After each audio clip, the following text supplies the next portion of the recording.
Hi team, day 34 நம்ம இப்போ இங்கிருந்து புவனேஸ்வர் அதை தாண்டி வந்து போவோம். ப்ராபபிளி எவ்வளோ டைம் ஆகும் தெரியல, பட் நான் ரெடி ஆகிட்டேன். போகிற வழியில் வந்து இன்னும் ஒருத்தரை வந்து புவனேஸ்வரில் பார்க்க வேண்டியது இருக்குது. பார்த்து அவங்ககிட்ட வந்து ட்ரெஸ் வந்து கொஞ்சம் வாங்கணும். தென் அதுக்கப்புறம் தான் ஃபார்வேர்டாக வந்து மூவ் ஆகணும். நேற்று வந்து ரொம்ப ஜாஸ்தியான கிலோமீட்டர் 160 கிலோமீட்டர் பண்ணியிருக்கோம் இவ்வளோ இதோட. இன்றைக்கி வந்து தெரில எப்படின்னு. இன்றைக்கி அதெல்லாம் சாட்டர்டே எப்படி போகுதுங்கிறது எல்லாமே பார்ப்போம். தென் இங்குள்ள ஃபுட்டு வந்து என்ன ஸ்பெஷல் அப்படின்னு பார்க்கும்போது எனக்கு உடம்பு வந்து சரியில்லாதனால இந்த கிளைமேட் வந்து சேஞ்ச் ஆகிட்டே இருக்கனால என்ன சாப்பிட்டாலும் அது உடம்புக்கு சேர மாட்டேங்குது. அது ரொம்ப கஷ்டம். எது ஜூஸ் இது மட்டுமே தான் குடிச்சிட்டு ட்ராவல் பண்ணுறோம். இப்போ நம்ம போகிற புவனேஸ்வர் வந்து பார்த்தீங்கன்னா ஜென்ரலாக புவனேஸ்வர் இங்கே வர எல்லா இடத்துலையுமே வந்து பார்த்தீங்கன்னா ஈஸ்வர் அப்படின்னு சொல்லி முடியும். இங்கே எல்லாமே சிவன் கோயில்கள் வந்து ரொம்ப ஜாஸ்தி. அது ஐ திங்க் வந்து பார்த்தீங்கன்னா ஒடிஷாவும் வந்து பார்த்தா சோலா எம்பையரில் தான் வரும் அது கீழே. ஸோ அதில் அது இங்கே பார்க்கும்போது நம்மளால் நிறைய ரியலைஸ் பண்ண முடியுது. ஃபேஸ் கட் எல்லாமே வந்து பார்த்தீங்கன்னா நம்ம தமிழ்நாடு சைட்லேருந்து வர அந்த ஃபேஸ் கட் எல்லாமே வந்து ஒடிஷாவில் அப்படி தான் இருக்கும். இது நீங்கள் எல்லா பக்கம் போயிட்டு வந்தீங்கன்னா நான் சொல்கிறது வந்து ரியலைஸ் பண்ண முடியும். அது ரொம்ப இன்ட்ரெஸ்டிங்காக இன்றைக்கும் என்ன நடக்கும் என்னங்கிறது எல்லாமே பார்ப்போம். Keep in touch. டீம் நான் இருக்கிற ஹோட்டல்லேருந்து இப்போ தான் வெளியே போக போகிறேன். பாருங்கள்.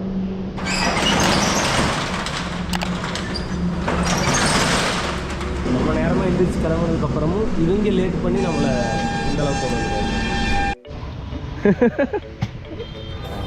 தஹி அலுதம் தைவடா டீம் ஆக்சுவலாக இப்போ பார்க்கலாம். இவங்க வந்து எனக்கு இப்போ ஒடிசாவில் நம்ம இருக்கிறது புவனேஸ்வரில். எனக்கு பாலாஜின்னு ஒருத்தருக்கு தெரியும், அவங்களோட ஃப்ரெண்டு தான். அவங்கள வந்து இங்கே மீட் பண்ணி அவங்க வந்து பார்த்தா இங்கே எல்லாம் வாங்கி கொடுத்து, ஏன்னா எனக்கு வேறு எதுவும் சாப்பிட்றக்கு மூடே இல்லை. இப்போ இதெல்லாம் பார்த்தா எனக்கு பயமாக இருக்குது. டிஃப்ரெண்ட்டான ஃபுட்டு, ஆனால் எனக்கு பயமாக இருக்குது. இங்கே வந்து இப்போது இங்கேருந்து நான் வந்து திருப்பி போகணும். அதுக்கு முன்னாடி ஸ்டாண்டெல்லாம் பண்ணணும். அப்புறம் நிறைய விஷயம் வந்து அவங்க கேட்டாங்க. அதில் ஒருத்தங்க வந்து MSW பண்ணிட்டு இருக்காங்க, இன்னொருத்தர் ஃபார்மசியில் ஒர்க் பண்ணுறாங்க, ஒருத்தர் வந்து மார்க்கெட்டிங். நிறைய விஷயத்த வந்து ஷேர் பண்ணிக்கிட்டோம். ரொம்ப நல்லா போச்சு. டீம் இப்போ இங்கே பார்க்கலாம். நம்ம வந்து ஆக்சுவலாக சைக்கிள் ஸ்டாண்டு வந்து உடஞ்சதெல்லாம் இப்போ அங்கே மாத்திரக்காக வந்திருக்கோம். இப்போ பையா கர்றாரு டீம். இதுதான் புது ஸ்டாண்டு அவங்க வந்து ஃபிட் பண்ணுறாங்க. நம்மளுக்கு நிறைய இடத்துல இது ரொம்ப हेल्पफुल ஆகிடும். मुझे डाउट लग रहा है एक बार जो अंदर का है ना वो टूट गया था, मैंने वेल्डिंग करके लेके आया. டீம் ஆக்சுவலாக சைக்கிளை வந்து பார்த்தீங்கன்னா தெரியும் இப்போ ஒரு பெரிய பிரச்சனை வீலோட அலைன்மெண்ட்டுக்கு. ஸோ அது எல்லாமே வந்து இப்போ ஃபுல்லாக செக் பண்ணிவிட்டு தான் நம்ம இங்கேருந்து எடுத்துகிட்டு போகணும். ஸோ நீங்கள் பார்க்குறாரு எல்லாமே. இது வந்து பார்த்தீங்கன்னா புவனேஸ்வர் ஒடிஷாவோட தலைநகர் கேபிட்டலில். இது இனி ரெடி பண்ணி தான் டீம் இங்கேருந்து எடுத்து கொண்டு போகணும். இந்த கடையில் தான் வந்தேன். என்னோடய சைக்கிள் முக்கியமான பிரச்சனை ஃபோக்ஸ் ப்ராப்ளம், ஸ்டாண்டு, வாட்டர் பாட்டிலெல்லாம் இல்லை, எல்லாமே இவர் தான் பண்ணி கொடுத்தாரு. ஸோ இவர் என்றைக்கும் மறக்கக்கூடாது. தன்யவாத் மே மேரா பாஸ் ஆக போகலாம். Thank you so much. ஆக்சுவலாக நம்ம சைக்கிள் எல்லாம் ரெடி பண்ணிவிட்டு இப்போ தான் அங்கேருந்து எடுத்து கிளம்பி போயிட்டுருக்கோம். நீங்கள் பார்க்கலாம், என் சைக்கிளில் வந்து பேக்கெல்லாம் மாட்டியிருக்கோம். இதில் வந்து பார்த்தா ட்ரெஸ் எல்லாம் எடுத்து வச்சுருக்கு. இதில் சிலதெல்லாம் வந்து கொரியர் பண்ணணும். இந்த மாடு பாருங்கள் எப்படி படுத்துட்டு இருக்குங்க. தூங்குதா இல்லை ஏதாவது அடிபட்டுருச்சா என்ன ஒன்றுமே தெரியல. இது புவனேஸ்வர் வந்து ஹைவே. என்னாச்சு உங்களுக்கு? ஸோ அது எவ்வளோ டயர்டாக படுத்துருக்கான்னு பாருங்கள். எந்திரிடா டீம். இது இங்கே வந்து பண்ணுற ஒரு வகையான தைவடைன்னு சொல்கிறாங்க. நம்ம ஊரில் கொஞ்சம் வேறு மாதிரி இருக்கும். இவங்க வந்து ஒரு மாதிரி பண்ணுறாங்க. ஓ ஆலு நைட் डालने मुझे समझ गए? आलू नहीं बिल्कुल. ஸோ இதான் டீம். நான் இப்போ வந்து போய் சாப்பிட போகிறேன். நல்ல பசி எனக்கு. ஓ नहीं ஓ மசாலா कुछ नहीं डाल டீம். ஆக்சுவலாக இப்போது நம்ம ஊரில் வந்து நான் இந்த மாதிரிலாம் சாப்பிட்டதில்லை. சும்மா தயிர் வடை வந்து கேள்விப்பட்டிருக்கேன். பட் இவங்க வந்து என்னென்னா காலையில் பிரேக்ஃபாஸ்ட்டாக ஒரு மத்தியானம் லஞ்சாக வந்து மக்கள் வந்து தொடர்ந்து எடுத்துகிட்டே இருக்காங்க. ஸோ இது எப்படி இருக்குன்னு பார்ப்போம். நல்லா டேஸ்ட்டாக இருக்குது. இது வந்து லோக்கல் ஃபுட்டு. பையா इसका नाम क्या था? தயிர் வடை ஆல்சோ பி. நான் இதுக்கு முன்னாடி உங்களுக்கு சொல்லியிருப்பேன். பட் ஆனால் இப்போ தான் கொஞ்சம் எனக்கு வயிறு ஒரு மாதிரி நல்லா இருந்தது. அதனால தான் இப்போது இது வந்து எடுத்துருக்கோம்.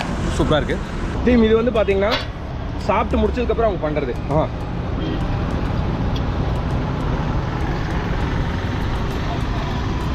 தண்ணிக்கு பதிலாக நம்ம இதே குடிச்சிக்கலாம். இங்கே ஒருத்தர் குடிக்கிறது பார்த்தா நான் கற்றுக்கிட்டேன், நம்மளுக்கு தெரிஞ்சிருக்காது. இங்கே பாருங்கள், இதை அப்படியே அதுக்குள்ளே எடுத்துகிட்டு இதை வந்து நம்ம அப்படியே குடிச்சிக்கலாம். நல்லா சூப்பராக இருக்குது. நல்ல சாப்பாடு கிடச்சிதுன்னா இன்னும் கொஞ்சம் நல்லா ஓட்டலாம் அப்படின்ட்டு. அதாவது ஒரிசாவில் இங்கே 4 லைன் வந்து ரோடு இப்போ தான் வேலை முடிச்சிருக்காங்க. அந்த 4 லைன் ஒர்க்குக்காக மழை வந்து ஃபுல்லாக அடித்து நொறுக்கியாச்சு. ஸோ இது ஜஸ்ட்டு ஒரு இமேஜ். ஆக்சுவலாக நீங்கள் பார்க்கலாம், நான் இப்போ நிற்கிற கடை வந்து பார்த்தீங்கன்னா அதாவது கட்டாக்லேருந்து நான் புவனேஸ்வர் டுவார்ட்ஸ் போகிற வழியில் வயிறு ஃபுல்லாக எனக்கு ஒரு மாதிரி தான் இருந்துச்சு, எங்கடா இட்லி கிடைக்கும் அப்படிங்கிறதா கடைசியாக தேடி கண்டுபிடிச்சு தென் Rao South Indian tiffin centre அப்படின்னு சொல்லிட்டு இவர் வந்து ஆந்திர பிரதேஷ், அங்கேருந்து இங்கே வந்து அது நம்ம டேஸ்ட் அப்படியே இருக்குது. ஸோ எனக்கு இப்போ தான் வயிறு வந்து ஒரு மாதிரி ஒரு நல்ல ஃபீலாக இருக்குது. என்னென்னா இது வந்து நம்மளுக்கு உள்ள இன்சைடாக வந்து ரொம்ப பாதிக்கும். ஏன்னா நம்மளுக்கு கிடைச்சது சாப்பிட நினைக்கிறது கிடைக்கல அப்படின்னா அது ரொம்ப கஷ்டம். அப்போது அந்த விதத்தில் பார்க்கும்போது எனக்கு ரொம்ப ரொம்ப கம்ஃபர்டபுள். இப்போ ஆக்சுவலாக நம்ம பார்த்தோம்னா குல்கான் அப்படின்னு சொல்லிட்டு ஒடிசாவில் ஒரு இடம். இங்கே இருக்கிற ஒரு பிளேஸ் வந்து ரொம்ப ரொம்ப முக்கியமான ஒரு பிளேஸ். ஸோ உங்களுக்கு அங்கே போயிட்டு நான் அதை வந்து அப்டேட் பண்ணுறேன். வேர்ல்டு ஃபேமஸான ஒரு பிளேஸ் கலிஜாய் மோட்டார் போட் அசோசியேஷன். ஸோ இப்போ நம்ம எங்கே இருக்கோம்னா நீங்கள் பார்க்கலாம் எல்லாம் ஃபுல்லாக போட்டாக இருக்குது.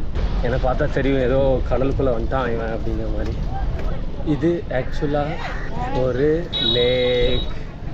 நம்ம நினச்சிட்டு இருக்கோம் திடீர்னு பார்த்தா நம்மளுக்கு கடல் மாதிரி தெரியும், ஆனால் இது வந்து ஒரு லேக், வேர்ல்டு ஃபேமஸ் அப்படின்னு சொல்லுவாங்க. இப்போ நம்ம இருக்கிறது வந்து பார்த்தா ஒடிஷாவோட ஒரு முக்கியமான ஒரு பிளேஸ் பாருங்கள். இது இங்கேருந்து பார்த்தா பார்க்குற தூரம் வரைக்கும் ஃபுல்லாக தண்ணி, அங்கே பார்த்தீங்கன்னா ஒரே ஒரு மலை மட்டும் தெரியும். ஸோ இதை வந்து நம்ம என்ன நினச்சிட்டு இருப்போம்னா பார்த்தா கடல் மாதிரி தெரியுது இல்லை, பட் ஆக்சுவலாக கடல் இல்லை, இது வந்து லேக்கு. ஸோ இங்கே பார்த்தா தெரியும் நீர் வந்து எப்படி அடிச்சுட்டு விளையாடிட்டு இருக்குது. யா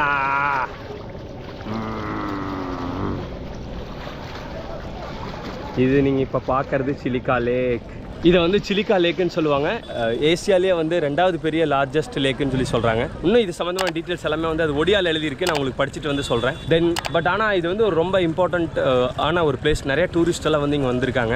நிறைய வண்டியெல்லாம் பார்க்கலாம், நீங்கள் இங்கே நின்றுருக்கு, இன்னும் நிறையா நிற்கிது. பட் இப்போ என்னென்னா நம்ம இங்கேருந்து உள்ள ஒரு கோயில் இருக்குதுன்னு சொல்கிறாங்க, பட் நம்மளோட ரூட் வந்து வேறு. நான் ஜஸ்ட்டு இது ஹைவேலேருந்து 2 கிலோமீட்டர் உள்ள, அதனால தான் வந்தேன். நம்ம வந்து போகிற வேண்டிய வந்து ரூட் வந்து வேறு. ஸோ பட் நிறையா குழந்தைங்க எல்லாருமே வந்து போகிறாங்க. உள்ள ஒரு கோயில் இருக்குது, அதை பார்க்குறதுக்காக வந்து போகிறாங்க. மரம்லாம் வச்சு வளர்க்குறாங்க. இங்கே பார்க்கலாங்க, நிறைய பப்ளிக்ஸ் எல்லாம் வந்து நின்றுருக்காங்க. ஸோ டீம் இது சிலிக்கா லேக், இது வந்து நம்மளுக்கு இன்றைக்கி ஒரு ஸ்பெஷல் டீம். இங்கே பார்க்கலாம் எல்லாத்தையும் கூட்டிகிட்டு போகிறதுக்கான போட். அது வந்து பீக் பீரியடில் இதெல்லாம் வந்து ஃபுல்லாக என்னன்னு சொல்லியிருக்காங்க. அங்கே பாருங்கள் போட்டாக இருக்குது ஃபுல்லாக. இப்போ வந்து ஆக்சுவலாக டூரிஸ்ட் வந்து ரொம்ப கம்மி, இன்னொரு வரப்போகிற 2-3 மந்த்ஸில் நிறையா வரும்னு சொல்லி சொல்கிறாங்க. டீம் ஒரு பட்டாம்பூச்சி பறந்து போகுது, அது கேமராவில் தெரியுமான்னு எனக்கு தெரியல. இல்லை அது எங்கூடையே வந்துச்சு ரொம்ப தூரம், இப்போ தான் வேறு எங்கேயோ போகுது.